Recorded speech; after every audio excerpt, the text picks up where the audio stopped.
The shadow over Nazca, the lizard of the lines they call the Nazca plain a blank page, an ocean of sand where gods once drew their handwriting.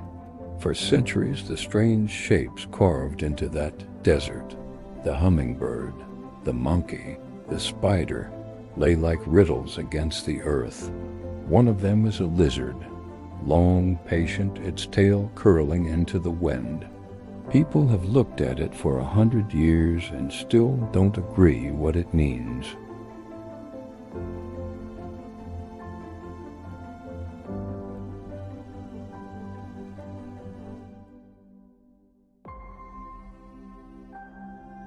Some say the lines were maps for the gods. Some say they were prayers spread across the land. The lizard, older than memory, was one of those prayers. Maria was not a tourist. She was a daughter of the Andes, born in a town where the wind spoke in miners' tongues and where elders still told of strange nights. Now an archaeologist with tired boots and a stubborn light in her eyes, she had come home to study the lizard. The lines had always drawn her like a tide, but the lizard had drawn her deeper. Her grandmother had whispered once that the creature watched the thirsty places and kept a promise no one alive remembered. On the first night, Maria camped at the edge of the plain. A thin moon hung like a watchful eye. She walked to the ridge when the air grew cold. The lizard lay below, traced in pale lines like a sleeping animal. A radio crackled in her pack. The desert was loud with beetles and far-off dogs, but quiet enough for secrets. She made notes, took measurements, watched how the moonlight drew the lizard's head as if it were listening. As midnight breathed out, something uncoiled in the night. Not eyes at first. The plain is a trickster to the eyes, but to senses that know how land might breathe. Maria felt the ground with her sauce, a subtle shift like an animal turning in sleep. The air tasted of dust and something older, like iron washed by rain long ago.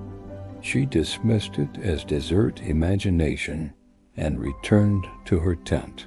She did not sleep. Around 2 in the dark, a shadow slid along the ground faster than the wind. It was the lizard's outline, but living, the curve of tail, the slow, patient lift of head. Maria stumbled out and saw with the kind of clarity that freezes the blood, the desert lines glowing with a faint inner light, as if the earth had decided to remember the picture it wore. From the mouth of the lizard rose a sound that was not wind or animal, but language folded into stone. It sounded like a hiss and a bell at once, and it carried with it a story. The Nazca had carved to mark a path, not for gods to fly, but for water to return. Beneath certain geoglyph lines, the sandstone was ringed by hidden channels and old cisterns, clever things used in a time when drought meant death. The lizard was a guardian. Its lines pointed to the places where the desert would accept rain and hold it like a secret. Maria remembered the old woman's warning, "Do not dig where the shadow drinks."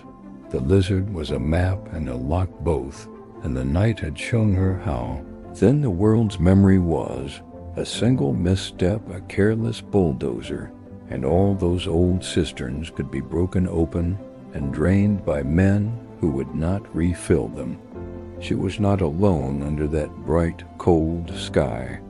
A trailer's light blinked on the rim of the plane engine hum, carrying like a rumor. The town had been restless. Outsiders had come with plans for a run of hotels and a new road that would cut the plain. They wanted the lines visible, on display, flattened pathways for cameras and souvenir stalls where silence once grew like moss. People said the work would bring money. Maria could see how money sounds like rain to empty bellies. Now she watched the glow in the lines and understood what stood to be lost. If the hotel road cut through the lizard's tail, they would not merely scar stone. They would break the map to a buried system that had once coaxed life from dry earth. They would fracture the memory that taught how to store water when rivers forgot their names. She walked the pattern with the slow, reverent steps of someone reading a hymn. The lizard's head pointed to a shallow hollow half-masked by wind-blown sand. Maria crouched and scraped with the heel of her hand. The soil there smelled of wet stone, cool and old. She dug, careful, until her fingers felt the first edge of masonry, a carved lip of a cistern sealed with stones and prayer. Her breath came quick and bright with a fear that smelled like obligation.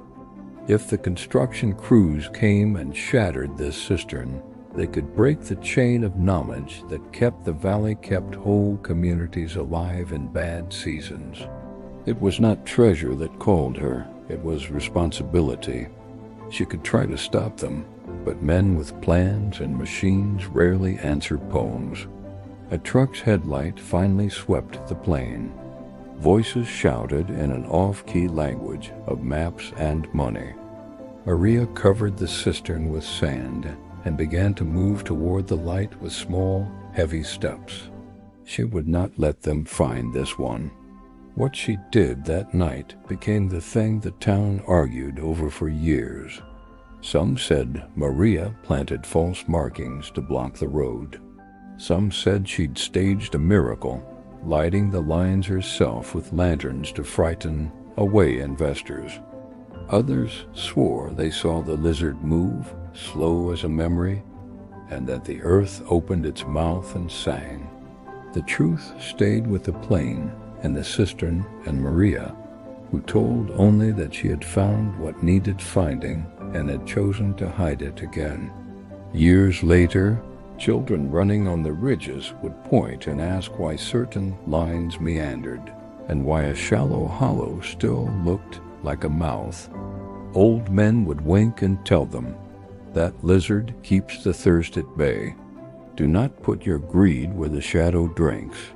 If you stand now on the Nazca Rim on a thin, washed morning, the lizard is a pale thing on the plain.